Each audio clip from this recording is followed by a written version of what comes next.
إمام عثمان بيري كردو أمانة بشي عاقلة بن أمانة بشي وازلم بزمان إهن ناردني ولا سيدنا معاوية بوي معاوية لقال أنا بربرة كان أيزاني معاوية خطيب يشي زور بقوة داهية يشي زور قوري أزاني شون ماما لقى خلقك طبعا سيدنا معاوية زور بنرمي كان جلسة لقال أنا دانش سيري كر أمانة زور جاهلا أمشتي قال وان شتي كتير الله حتى اللي يكيق لجارة كان أمن ده حلمي هبو طبعا معاوية رضي الله عنه مشهورة بحلمي كي زور قورا هندي أمشقاري كردن وتان هيج وسطي لتو ورناقرين تو بالظلم وسطي أمو كله بالظلم وتي منشتيهم وتما أوصيكم بتقوى الله كيف باسي ظلم كردو وتي أنا كردوتا نشي كردو وتي باشا داوي لابردنا كم الأخوة أم جار أوصيكم بتقوى الله بس هو بيان قريتو نفسيان بداتي لأخير جارة بأدبيان قيشت أستيكي أو تنرشي معاويان رأيك شار رضا رحمة الله معاوية بياكي زور حكيم وحتى فرم يزر كان خستخواره وتي دانش لشويني خوتان أهل الشام وكو أهل كوفنين والله أجر بزن واتان كل إمام كان كستان لير درناس وتان أكوجرين أو كاتم من جناتو دفاعتان لكم كأميري إرم وازبين خلق الشام جواز لشوينا كان يتر ترسان لو توزع قرانو نامين نسيبه سيدنا عثمان والله أمانة علاجيانية سيدنا عثمان ناردني أبو كوفة ولا السعيد جاريتنا نامين ناردو سيدنا عثمان جيرم خالو بدسيانو أم جارة نامين ناردني ولا عبد الرحمن كوري خالدي كوري وليد طبعا عبد الرحمن كوري خالدي كوري وليد زور رق وتنت باوكي شون خوي كور كاتك أمانة شون زور بتندي لقري أنا ما ملايكرت بو هرشو أنا بشوي أو أنا بيشوفونه أشوف بو غزة يقدر ديار نبغى عقوبة أدا أشوف مزجود داني كان ليه نبغى عقوبة أدا دودو سريع كده بيك عقوبة أدا كنترولي كردن زور عقوبة كي سختي أدان حج ولا كي نهشت هيج حركة كان نما زانيان كأما حرتشيب كان لقى عبد الرحمن كوري خالد دادر أخذنا بوي هاتن فكرة كان قوري وتيان كاكا إما توبة ما نكردو دسيانا كربة قريان ولا بردم عبد الرحمن أخوان فقير كرد والله قناعتي عن عبد الرحمن كرد كالتوبة يعني كرد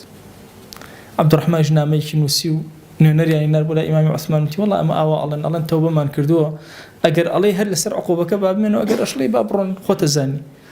إمام عثمان دانج لقال أنا زور نرم هادئ فتنك الحمد لله كجاية رواني كردنو عفوي كردن دسيان كردو بوزن عينا للجهاني إسلامي كوت نوجه الله حركة درويان أكل التوبة كأنا راس قونب ويشيك لصفاته كاني خوارج طبعا يشيك لو سانك بلان وحرام الدروية زور بزقي زور تندن لدروية بتأتي أوانيك الأخيرة واتون زور متشدد ولا مسألة دروية بيان وابارس كز دروب كافر به درويان نكردو بلام اللي خدعوا في الله هاوناني زور تشون الشيعة خوي أشارته وخوارج بهمان فكرة زبري بسره وخوي أشارته وفزدا هذا زبري بسره وفتنة كده سبيك بدرجة يجوا أمتي إسلامي أوابو بويش بدرجة يجوا نبون خاوني حضارات حتى شنجر هم جهاني إسلامي داير كردو دوايش هيك بهيج نبوه إلا كوتو سيدنا معاوية زور قصي قوري بو كردون أفرمي لو مجلسا حتى فرموي بيان لنا ميكا كأبو إمام عثمان ناردوا وتي أم أئمة وقوراني إيوة أمانة جنان قلغانا بو إيوة كل أجر أمانة قلغانا كبرشكي إيوة نامنا وتيان إيمة خو من أبينا قلغان بم كلمة معاوية رضا ورحمة خويلة به نامين وسيبو إمام عثمان وتي أمانة خلافتيان أمانة يعني تولابا أبي زور هوشيار ما ملكي زور وليا إمام عثمان فرمينا أبدا نابل الزمن من أخوين برج ناهل مجالي أداء هموش اشتكاني هواشة كردوا محاولة صلحي لقلاء كردن اترور دولة فتنة كقورب لمصر عبد الله يكوري سبأ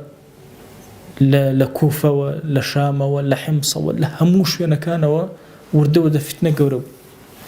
سيدنا عثمان عمري شي وردودة قورب برو هشتاو 3 صال و84 صال هنقاوي أنا همو أميركاني كو كردو همو يعني كو كردوا وتي ورن استشارة بي كم تشيب كم بزان قصي إمام معاوية كان دقيقة طبعا إمام معاوية رضا رحمة خوي لبي زور قصي كرد زور هولي دا قناعت بإمام عثمان كبلاماري أما نبدأ سركان يعني بكو جو النجاة يعني بعالم الإسلامي إمام عثمان فرمي أبدا اشتياء وناك أما قورة كان إمام عمر فرمي بابيكو جن بيغمري خواه صلى الله عليه وسلم فرمي وازي لبي أنا بخلق نلين بيغمر صلى الله عليه وسلم أتباع كان يأكوجي أبدا أو يناك نام الدرجة فتنة لزمان يخوما ناكمو دوای ئەمە مشورەتێکی زۆر کرا ئیمامی عوسمان ئەمری پێکردن نەرم بن لەگەڵیانە زۆر هادێ بن زۆر هێواژن بە هێواشی لەگەڵیانە مامەڵەکەن سيدنا معاوية بتاقي تنهاش ولا سيدنا عثمان أي أمير إيمان داران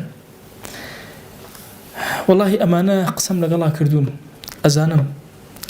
أمانة هاتون بمن ألين بمعاوية رضي الله رحمة الله عليه كألين كسي زور لتولى بيشتر هي لباوكي شي باشتر لخوش باشتر بو أوان أمير الشام نين تو بو أمير الشام كمن إمام عمر داينا من بيغمري خواه صلى الله عليه وسلم كإيمانم هنا كمكاتبي وحي زور كسي لمن فاضل ترهبو مني دانا إمام أبو بكر من دا إمام عمر مني دانا فاضل كان شرهبون مسألة فاضل أوانية كفاءتي خومو كاري خومو جواني خوم أمي ترتيب كردو بباركة بدبارة ما أنا فائدة يعني أي إمام والله من أزانم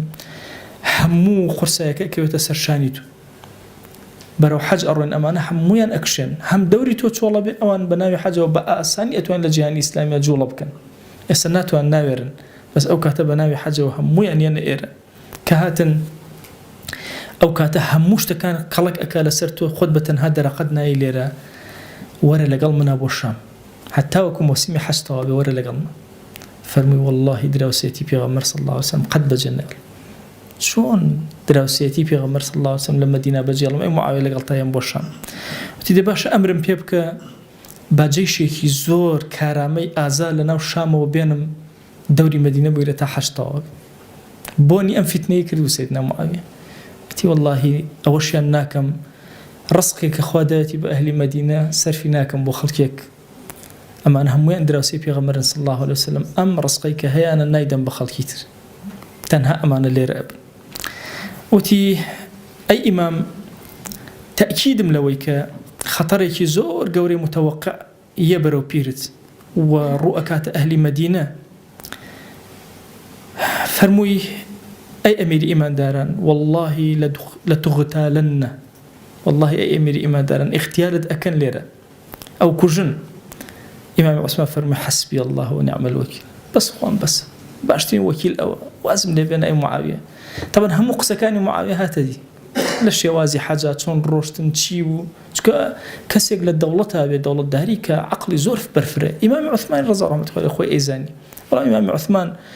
قصة كمشهورة كان ملتزم ببيغمر صلى الله عليه وسلم